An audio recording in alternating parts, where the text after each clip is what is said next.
이게 핵심인데 결국에는 뭐냐면 이 주택 청약에 대해서 실질적으로 우리가 알려주는 거예요. 고객님한테. 자, 한번 생각을 해봐요. 내가 만약에 주택 청약은 기본적으로 가입 기간 점수, 그 다음에 무주택 기간, 그 다음에 가족 부양수 이 세 가지가 점수입니다. 점수제. 가점제라고 하죠. 그래서 이 가점제가 이 세 가지 항목의 점수를 합산해서 점수가 대략 요 정도 나오면 이 여기에 지원하는 사람들의 그 상대적인 평가를 받아서 내가 당첨이 되고 안 되고 결정이 되는 거예요. 그래서 보통 우리 현재 지금 주택 청약을 여러분 다 하고 계시죠? 안 하고 계신 분 계시나요 혹시 여기? 없죠. 얼마씩 하고 계세요 현재? 저는 이미 그 금액을 초과해가지고 네. 그만둬서 네. 안 나와요. 그럼 한 1,000만 원 정도 있어요 여기 안에? 이게 2천 있어요. 2천 있어요? 5만 원씩 하다가 깼어요. 깼어요? 2만 원이라고 다시 하는 게 좋아요. 3만 원. 저는 10만 원씩 하다가 2만 원 했어요. 그렇죠. 그래서 주택 청약이 딱 예를 들어서 여러분들이 이제 지원을 딱 합니다. 그러면 여러분들의 점수가 딱 나온단 말이에요. 그럼 여러분들이 가입 기간 점수는 대략 몇 점일까요 지금? 언제 가입하셨죠?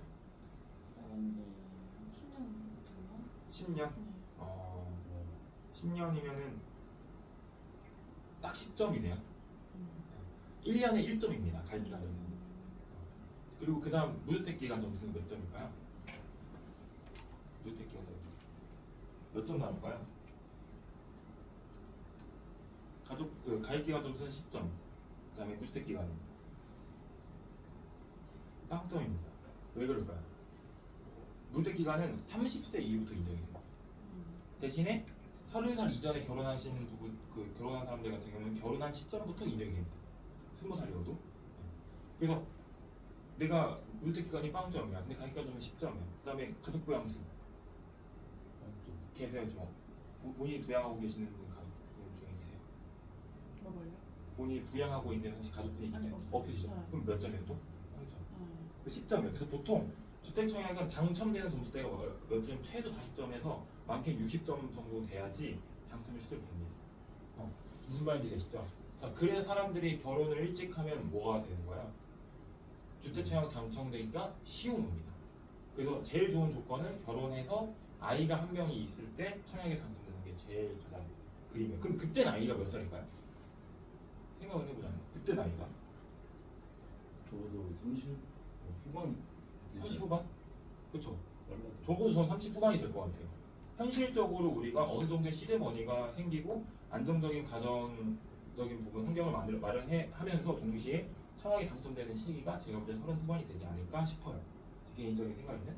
근데 사실 동민 씨랑 저는 30 후반이 아니죠. 네, 그죠? 많이 넘게 되는 거 아니에요, 그죠? 근데 어쨌든 간에 우리가 만나는 대부분의 사람들도 겨우 그렇다는 거예요. 그러면 청약이라고 하는 게 결국 그렇게 이제 처음에 시작 점수를 이제 매겨지는 건데, 그럼 내가 만약에 당첨이 됐다고 당첨이 돼서 쳤습니다. 그러면 그 다음은 뭐가 필요해? 계약을 해야겠죠. 그래서 전화가 옵니다. 형님 당첨되셨는데 이날까지 오세요라고 얘기를 해요. 그래서 갑니다. 가서 실제로 10%의 계약금이 필요해요. 그러면 만약에 분양가가 3억 5천에서 4억이다. 대부분의 우리나라의 실제로 경기도권의 주택 청약이 되면 분양 가격이 보통 3억 5천, 많게는 4억에서 5억으로 시작합니다.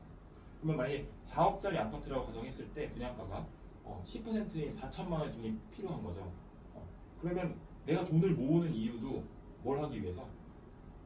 주택 청약에 들어갔을 때, 당첨이 됐을 때 이 계약금 10%를 모으기 위해서 돈을 저축을 하는 겁니다. 근데 사람들은 저축하는 이유가 명확할까요? 명확하지 않을까요? 명확하잖아요. 명확하지 않습니다. 왜 그렇죠? 이걸 모르니까. 본인의 인생의 계획에 사실은 너무나도 막연하거든. 어릴 때는 그냥 막연하게 목표를 세우고 꿈을 세웠는데 사실 젊은 사람들한테 필요한 건 뭘까요? 이거를 수치화 시킬 수 있어야 되고 이걸 구체화 시킬 수 있어야 되고 이게 현실이 가능성이 있어야 됩니다. 그러니까 이 세 가지 조건을 대부분의 MZ세대들은 잘 준비를 못해요. 그래서 여러분들이 존재하는 이유는 이분들한테 현실적인 이야기들을 이렇게 계속 해주는 거예요. 수치화 시키는 거. 그러면은 우리가 계산을 딱 해보자는 거야. 4억짜리 아파트에 4천만 원이라는 시드머니가 필요하고 그럼 4억짜리 아파트에 4천만 원이 됐어. 해서 내가 제출했어. 그러면 90%가 남아있죠. 그러면 이걸 어떻게 해야 될까요? 이거를 아파트가 실제로 짓기 공사하기 직전쯤에 해가지고 은행에서는 이제 이걸 중도금 대출을 해줍니다. 뭐냐면 내가 돈이 없으니까 대출을 먼저 해줘요. 그래서 그 중도금 대출을 이 아파트 은행에서 대신 빌려서 내는 거예요. 뭐를 담보로? 이 내가 청약에 당첨된 거를 담보로 해가지고 은행에서 이 신용으로 해서 빌려주는 겁니다. 그래서 청약에 당첨된 사람들이 이 중도금 대출을 빌린 여기 이 은행에서 한 번에 주는 게 아니라 1회차, 2회차, 총 6회차까지 총 6번을 나눠서 나머지 잔금 이 돈을 중도금을 이 어디한테 이쪽에다 회사한테 돈을 주게 되는 거야. 그러면 일단은 회사가 돈을 받았으니까 뭐예요? 공사가 시작됩니다. 무슨 말인지 아시겠죠? 건설사는 자기 돈으로 공사를 할까요? 절대로. 절대로 자기 돈으로 공사하지 않습니다. 누구 돈으로? 이 아파트에 입주할 사람의 돈으로 공사를 시작하는 겁니다. 그래서 은행에서 먼저 중도금 대출을 받아서 여기다가 돈을 줘요. 그러면 그 대출 이자는 내야 안 내야 돼요? 무조건 내야 돼요. 거의 대부분 냅니다. 그 대출 이자가 지금 몇 프로예요? 대략 8% 정도 됩니다. 제 친구는 실제로 지금 대천에 사는데 그 친구가 원래는 대전 사람인데 직장에 지능기업이라고 하는 회사가 대천 쪽에서 그 건설을 하고 있어서 그쪽으로 지금 갔어요. 근데 그 친구가 아이가 2명이고요. 벌써 첫째 아이들이 5살? 6살이에요. 엄청 일찍 결혼했죠. 사고 쳤어요, 사실.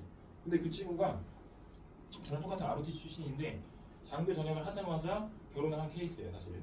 근데 그 친구가 실제로 지금 들어가는 대출 이자가 8.5%입니다.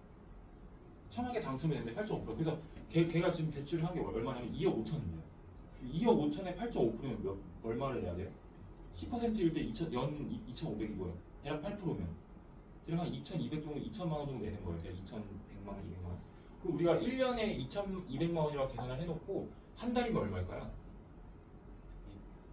150만 원입니다. 아니 150만 원이 아니라 170. 거의 170 정도 되는 거죠. 170. 170만 원 정도의 이자를 언제까지 내야 되는 거야? 건물이 어느 정도 올라올 때쯤. 그럼 그때 가면 어떻게 하는 거야? 은행 가서 이 주택을 담보로 대출을 받습니다. 그래서 중도금 대출을 어떻게 하는 거야? 상환을 하는 거야. 중도금 대출을 상환을 하고 나면 그 나머지 잔금이 남아 있을 거야. 그럼 잔금 처리를 남아 있는 금액이랑 내가 또 돈 이거 처리하는 겁니다. 그러고서야 그때 이제 어떻게 되는 거야? 내 집이 되는 거예요. 근데 그래도 뭐가 있어요? 그래도 주택담보 대출이 있습니다. 무슨 말인지 되시죠? 이게 청약이 되는 과정이에요. 그래서 사실은 여러분 솔직히 얘기해서 저는 여러분들 사실은 선택받은 분들이에요. 왜냐면 우리가 집 하나를 사는 것도 일반 직장인들이 가능할까요? 진짜? 불가능합니다. 절대 불가능해요. 여러분들 주변에 직장인인데 자기가 돈 모아서 집 샀다고 하는 사람 있어요? 장담컨대 아무도 없을 겁니다. 그럼 앞으로 시대는 어떤 시대일까요?